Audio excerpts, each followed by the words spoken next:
Avez-vous déjà ressenti ce désir brûlant, cette obsession pour un corps, pour une présence? Il y a une force en vous que le monde nomme la luxure, une force capable de vous consumer entièrement, de faire taire la raison et d'éclipser tout le reste. Mais cette force n'est pas votre ennemi. C'est un message écrit dans un langage sacré que vous avez simplement oublié. Nous parlons de ce désir qui glisse vers l'obsession. Cette pensée unique qui colonise votre esprit, vous faisant sentir à la fois incroyablement vivant et tragiquement vide. C'est une puissance qui promet la connexion la plus intense, mais qui bien souvent vous isole dans le secret de votre propre lutte intérieure.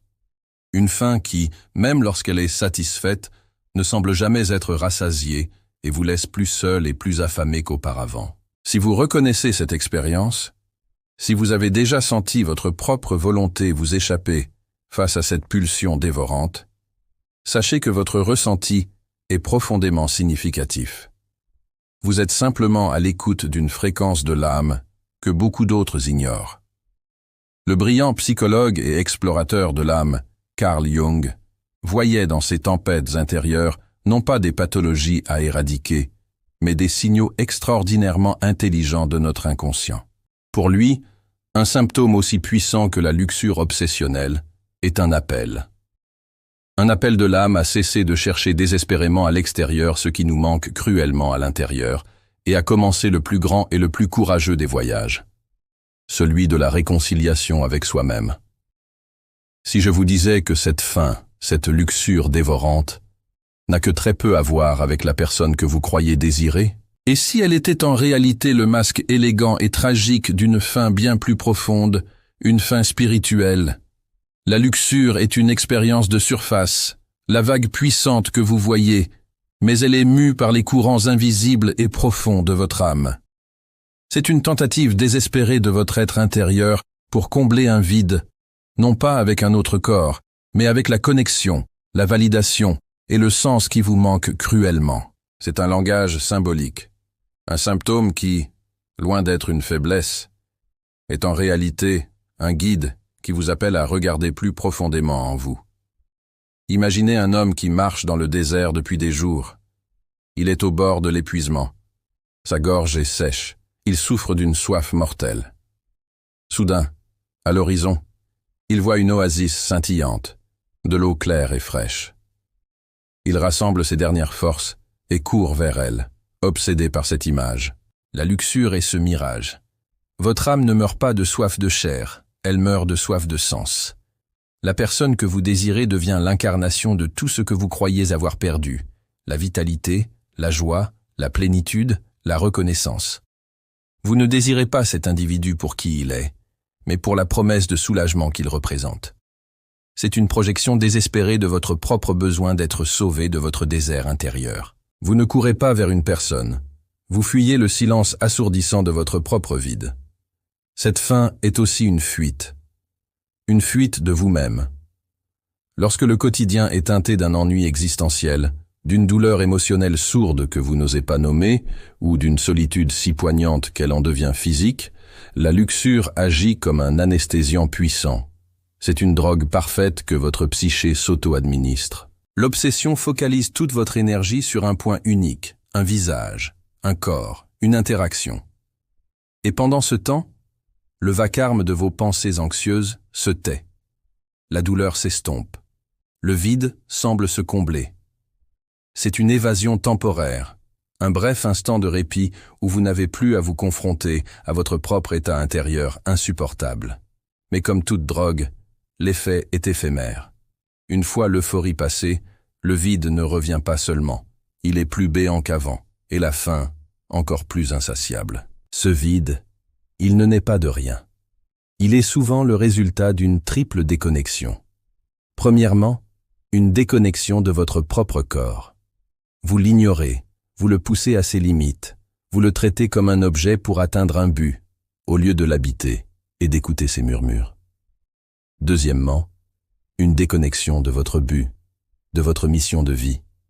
Sans direction claire, sans un pourquoi qui vous anime, l'âme flotte, dérive sans ancre dans l'océan de l'existence. Et enfin, la déconnexion la plus cruciale, celle de vos émotions. Vous avez appris à réprimer la tristesse, à étouffer la colère, à rationaliser la peur. Alors, votre âme, dans un acte de pur désespoir, attrape le seul mégaphone qu'il lui reste pour se faire entendre, le désir charnel. La luxure est le cri de votre âme qui hurle « Je suis là, je suis vivant, ressens quelque chose, n'importe quoi, mais par pitié, ressens !» Et lorsque ce cri retentit, il ne cherche qu'une seule chose à l'extérieur, la vitalité. Quand votre source intérieure est tarie, vous devenez un chercheur de feu. Votre propre foyer est éteint, froid, rempli de cendres. Vous scrutez alors l'horizon, cherchant la moindre étincelle chez quelqu'un d'autre. Non pas pour vous réchauffer à son feu dans un partage mutuel, mais dans l'espoir désespéré de voler une braise pour rallumer le vôtre. Cette personne que vous désirez ardemment semble déborder de vie, d'énergie, de lumière. C'est cette force vitale que vous convoitez. La luxure n'est alors pas une quête de plaisir, mais une transfusion d'énergie d'urgence. C'est une tentative de s'approprier la vitalité d'un autre pour survivre, une stratégie inconsciente qui, ultimement, vous laisse encore plus épuisé et plus éloigné de votre propre source de vie intérieure. Maintenant, nous devons nous demander, d'où vient ce vide? Pour le comprendre, il faut avoir le courage de descendre dans les caves de notre psyché, là où nous cachons tout ce que nous n'osons pas regarder en face. Le grand psychologue Carl Jung a donné un nom à cet espace intérieur, l'ombre. Imaginez une cave obscure au plus profond de votre être. Tout au long de votre vie, chaque fois que vous avez ressenti une part de vous comme étant inacceptable, honteuse ou indigne, vous l'avez jetée dans cette cave. Votre vulnérabilité, votre besoin d'être aimé, votre colère, vos insécurités, vos peurs les plus profondes, tout y est enfermé. L'ombre n'est pas mauvaise en soi. Elle est simplement la somme de toutes les parties de vous que vous avez rejetées pour être acceptées, pour survivre. Mais ce que l'on ignore ne disparaît pas. Au contraire, ce que l'on enferme dans l'obscurité ne cherche qu'une chose, revenir à la lumière. Tôt ou tard, ce qui est dans la cave se mettra à frapper à la porte. La luxure, dans sa forme la plus compulsive et douloureuse, est précisément cela. C'est l'ombre qui frappe à la porte. C'est l'ombre en pleine action. Les parties de vous qui se sentent mal aimées et indignes cherchent désespérément à être vues et validées. Puisqu'elles ne peuvent le faire directement, elles utilisent une stratégie de contournement. Elles se projettent sur une autre personne.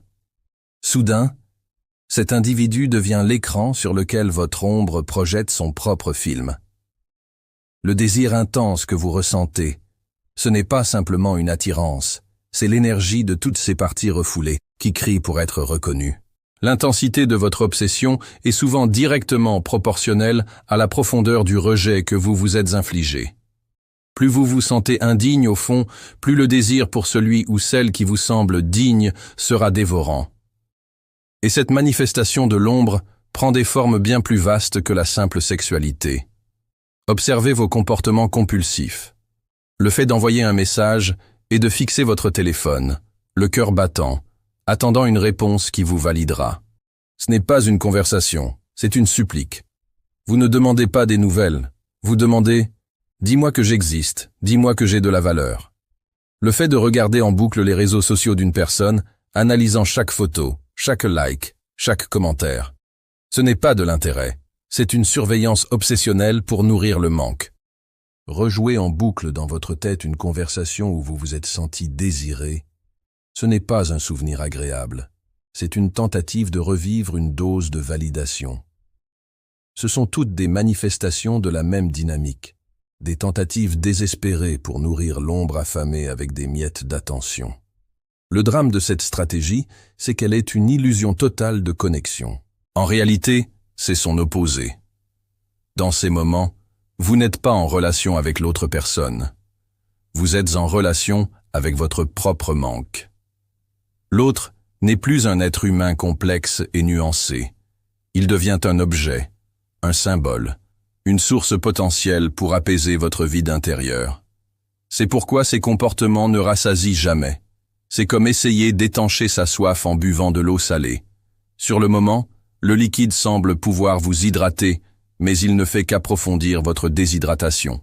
Chaque miette d'attention obtenue ne fait que creuser davantage la faim de l'ombre, vous enfermant dans un cycle de compulsion, d'espoir et de déception, vous laissant de plus en plus seul avec votre propre vide. Ce cri de l'ombre n'est pas qu'un bruit chaotique. Si vous écoutez plus attentivement encore, vous réaliserez que c'est un message codé. Pour la psychologie analytique, un symptôme aussi puissant qu'une luxure obsessionnelle n'est jamais une erreur ou une pathologie. C'est un signal spirituel. Votre psyché ne cherche pas à vous torturer. Elle cherche désespérément à attirer votre attention sur un déséquilibre profond, sur une partie essentielle de vous qui est en train de mourir de négligence. Plus le symptôme est intense, plus le message est urgent. Et quel est ce message? Souvent, en particulier chez l'homme, ce message concerne la partie la plus vitale et la plus méconnue de sa psyché, ce que Carl Jung nommait l'anima. L'anima est le principe féminin intérieur de l'homme. Il ne s'agit pas d'une question de genre, mais d'une énergie, d'une fonction psychique. L'anima est la porte d'entrée vers votre monde intérieur. C'est elle qui vous donne votre capacité à ressentir des émotions authentiques, votre intuition, votre créativité, votre faculté à créer du lien et à vous abandonner à l'inconnu. Elle est la muse de l'artiste, la prêtresse de votre âme, celle qui détient les clés de votre propre royaume intérieur. Sans une anima saine et intégrée, un homme peut être fonctionnel à l'extérieur, mais il est mort à l'intérieur. Le problème est que dans notre culture, cette part est souvent blessée, réprimée, tournée en ridicule. On apprend aux garçons à ne pas pleurer, à être fort, à privilégier la logique sur le sentiment, l'action sur l'introspection. L'anima est alors reléguée dans l'inconscient. Elle devient une figure blessée et négligée. L'homme se coupe alors de sa propre capacité à aimer sans un besoin de contrôle, à ressentir sans analyser, à être simplement présent. Ne trouvant plus cette énergie en lui, il fait la seule chose possible. Il la projette à l'extérieur. Il projette son âme perdue sur une personne, le plus souvent une femme, qui lui semble incarner tout ce qu'il a perdu. Elle n'est plus une personne. Elle devient pour lui une carte au trésor, la promesse vivante d'un retour à sa propre âme. Comprenez bien la nature profonde de ce désir. Cette brûlure, cette obsession que vous ressentez, n'est pas pour la personne réelle, avec ses défauts et ses qualités. C'est une nostalgie poignante pour les parties perdues de vous-même. C'est votre tendresse intérieure que vous désirez. C'est votre propre vulnérabilité que vous cherchez à étreindre. C'est votre propre capacité à ressentir la vie dans toute sa richesse que vous convoitez. La luxure devient alors le désir ardent, presque sacré dans son intention, de vous réunir avec cette part fragmentée de votre être. C'est la quête inconsciente de votre propre totalité. Vous êtes comme un roi solitaire qui chante des complaintes pour sa reine disparue sans réaliser qu'il l'a lui-même enfermée dans la plus haute tour de son propre château. Le désir pour l'autre n'est que l'écho du désir de libérer ce qui est déjà en vous. Cette quête pour retrouver une part de son âme, bien que sacrée dans son intention, devient un chemin extrêmement périlleux lorsqu'elle est menée dans l'inconscience la plus totale. S'abandonner aveuglément à la luxure sans en comprendre les origines profondes, c'est ouvrir la porte à des forces intérieures qui peuvent littéralement vous déposséder de vous-même. La psychologie jungienne a un terme pour cela. La possession psychique. Vous n'êtes plus simplement une personne qui ressent un fort désir. Vous êtes sous l'emprise d'un complexe, un nœud d'émotions, de souvenirs et de pensées refoulées qui a pris son autonomie. Ce complexe agit comme une sous-personnalité avec sa propre volonté et son propre but, se nourrir, encore et encore. Vous avez alors l'impression qu'une force extérieure dicte vos actions. Vous vous observez, comme un spectateur impuissant, faire des choses que votre moi conscient désapprouve, incapable de résister à l'impulsion. Vous n'êtes plus le maître de votre maison, vous êtes devenu le pantin de votre propre ombre. Les conséquences concrètes de cette possession sont dévastatrices, car ce complexe est un parasite énergétique. Toute votre énergie vitale, que Jung appelait la libido, est aspirée et canalisée vers un seul et unique point, l'objet de votre obsession. Le reste de votre vie se fane. Votre travail, autrefois peut-être une source de fierté ou d'intérêt, devient une corvée insupportable, un simple obstacle entre vous et votre prochaine dose. Vos amitiés s'étiolent, car vous n'avez plus la présence d'esprit, ni l'énergie pour une véritable connexion. Les conversations vous semblent fades, les joies de vos amis lointaines. Vos passions, vos loisirs, tout ce qui vous définissait et vous nourrissait, est laissé à l'abandon. Votre vie devient un paysage désertique dont la seule et unique oasis est cette personne. Le complexe agit comme un trou noir, absorbant toute la lumière de votre existence et ne laissant rien autour que le froid et l'obscurité. Peut-être le danger le plus insidieux est la façon dont cette obsession déforme et érode votre perception de vous-même. Vous ne vous reconnaissez plus. L'image dans le miroir vous renvoie le visage d'une personne que vous ne comprenez pas, gouvernée par des pulsions que vous ne maîtrisez pas. Vous agissez en contradiction avec vos propres valeurs. Et chaque acte compulsif creuse un peu plus le fossé de la honte et de l'aliénation de soi. Et le pire paradoxe est le sentiment de vide qui s'installe, même après avoir obtenu ce que vous pensiez désirer. Une réponse à votre message, un regard, un moment passé ensemble. Au lieu de la plénitude espérée, vous ressentez un engourdissement, une déception sourde, car le complexe n'est jamais satisfait. La dose ne fait qu'appeler la suivante. Vous portez le masque de l'obsédé depuis si longtemps que vous commencez à oublier le visage qui se trouve en dessous. Sur le plan spirituel et créatif, la luxure inconsciente est une politique de la terre brûlée. La créativité, comme la spiritualité, exige de la présence, de la clarté et un surplus d'énergie psychique pour pouvoir germer. Or, le complexe de la luxure est leur exact opposé. Il génère un bruit mental incessant, un brouillard émotionnel constant, une agitation perpétuelle. Il consomme précisément le carburant dont vous avez besoin pour créer, pour méditer, pour vous connecter à votre intuition. Tenter d'avoir une vie créative ou spirituelle tout en étant possédé par un tel complexe, c'est comme essayer de faire pousser un jardin délicat au milieu d'un ouragan. La tempête de l'obsession déracine les jeunes pousses, noie la terre et bloque la lumière du soleil. Elle ne laisse derrière elle qu'un champ de ruines, vous laissant plus épuisé, plus confus et plus vide spirituellement qu'auparavant. Face à ce tableau sombre, le désespoir peut poindre. Vous pourriez vous sentir brisé, impuissant face à ces forces intérieures. Mais c'est précisément ici, au point le plus bas, que le véritable travail commence et que la lumière a une chance de rejaillir. Car ce chemin de souffrance est aussi un chemin de guérison. La solution n'est pas de lutter contre la luxure avec plus de volonté, ce qui ne ferait que renforcer le complexe. La solution est de changer radicalement de stratégie. Il s'agit de poser une question, une seule, mais avec un courage absolu. Quelle partie de moi ai-je désactivée, rejetée ou affamée pour en arriver là? Quelle est cette blessure que la luxure tente de calmer? Le but n'est plus de rechercher le plaisir pour fuir l'inconfort, mais de cultiver la présence pour accueillir cet inconfort. Vous cessez d'essayer de tuer le dragon, vous vous asseyez devant lui et vous lui demandez pourquoi il crache du feu. Concrètement, cela signifie apprendre à vous asseoir avec la brûlure de l'envie sans y céder immédiatement. C'est l'étape la plus difficile et la plus transformatrice. Lorsque l'impulsion monte, cette frénésie de vérifier votre téléphone, de vous perdre dans des fantasmes, de tendre la main vers l'autre, arrêtez-vous. Juste un instant. Respirez.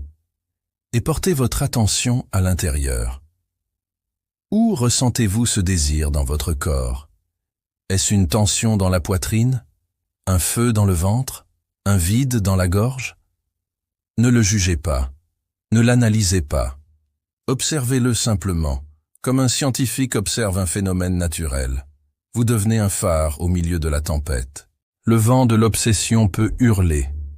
Les vagues de la compulsion peuvent s'écraser contre vous. Mais vous restez là, solide, stable, éclairant la tempête de votre conscience sans être emporté par elle. En observant le désir sans le nourrir, vous accomplissez un acte d'une puissance inouïe. Vous créez un espace. Lentement, en refusant de jeter de l'huile sur le feu de la compulsion, le vacarme commence à diminuer. Et dans ce silence naissant, les véritables messagers, ceux que le bruit de la luxure couvrait, peuvent enfin se faire entendre. Ce sont souvent des chuchotements au début, une vague de tristesse inexpliquée, une pointe de solitude poignante. Une peur archaïque de ne pas être assez bien, de ne pas mériter d'être aimé. Ces émotions sont le véritable message que votre âme essayait de vous envoyer. La luxure n'était que le facteur bruyant et distrayant. C'est comme si la marée de l'obsession se retirait enfin, révélant sur le sable les blessures et les trésors cachés que vous n'aviez jamais pu voir auparavant. C'est ici que la véritable guérison, l'intégration, a lieu. En vous reconnectant à ces émotions fondamentales, en vous autorisant à ressentir la tristesse sans la juger, en réconfortant la part de vous qui se sent seule, vous commencez activement à récupérer les morceaux perdus de votre âme. Vous nourrissez vous-même les parties que vous projetiez sur les autres. Ce processus transforme l'énergie. Vous devenez un alchimiste de votre propre psyché. L'énergie brute, chaotique et destructrice de la luxure n'est pas anéantie. Elle est transmutée. Vous prenez le plomb-vil de l'obsession compulsive et par le feu de votre présence consciente et de votre compassion, vous le transformez en or. Cet or, c'est une force de vie sacrée, une créativité renouvelée, une intuition affûtée et la capacité enfin de vous engager dans des relations authentiques, non plus pour combler un manque, mais pour partager votre plénitude. Alors, vous le voyez maintenant. Cette luxure qui vous a peut-être tant fait souffrir n'était pas une malédiction. C'était une grâce déguisée. Le fait même que vous ressentiez les choses avec une telle intensité est le signe que votre âme est vivante, qu'elle refuse de se contenter d'une vie en surface, qu'elle se bat pour votre totalité. Cette force, que d'autres jugent ou craignent, est en réalité le témoignage d'une immense capacité à ressentir, et donc d'une immense capacité à guérir, à créer et à aimer profondément. Ce n'était pas un symptôme à supprimer, c'était un messager à écouter. Ce n'était pas le poison, c'était la carte au trésor qui mène directement à l'antidote. Si ce voyage au cœur de vous-même a résonné en vous, alors rejoignez cette communauté de chercheurs en vous abonnant pour ne pas manquer nos prochaines explorations. Votre parcours est important, et vous n'êtes pas seul à le traverser. Pour l'affirmer, et pour que nous puissions nous reconnaître les uns les autres, commentez ci-dessous avec la phrase « Mon désir est un guide ». Et si vous pensez que ce message peut éclairer le chemin de quelqu'un d'autre, partagez cette vidéo. Parfois, un simple partage peut être la lumière dont une personne a besoin dans son obscurité. Le but final n'est jamais de détruire la luxure, c'est de la transmuter. Son énergie brute, une fois comprise et intégrée, cesse d'être une source de compulsion et de vide, pour devenir le carburant même de votre créativité, de votre élan spirituel et de votre capacité à bâtir des relations authentiques. Des relations qui ne sont plus fondées sur le besoin paniqué de combler un manque, mais sur la joie sereine de partager depuis un lieu de plénitude intérieure. Alors n'ayez plus peur de votre propre profondeur. La force qui vous a mené jusqu'ici n'est pas une force de destruction. C'est la force de la vie elle-même qui vous appelle, enfin, à rentrer à la maison, en vous-même.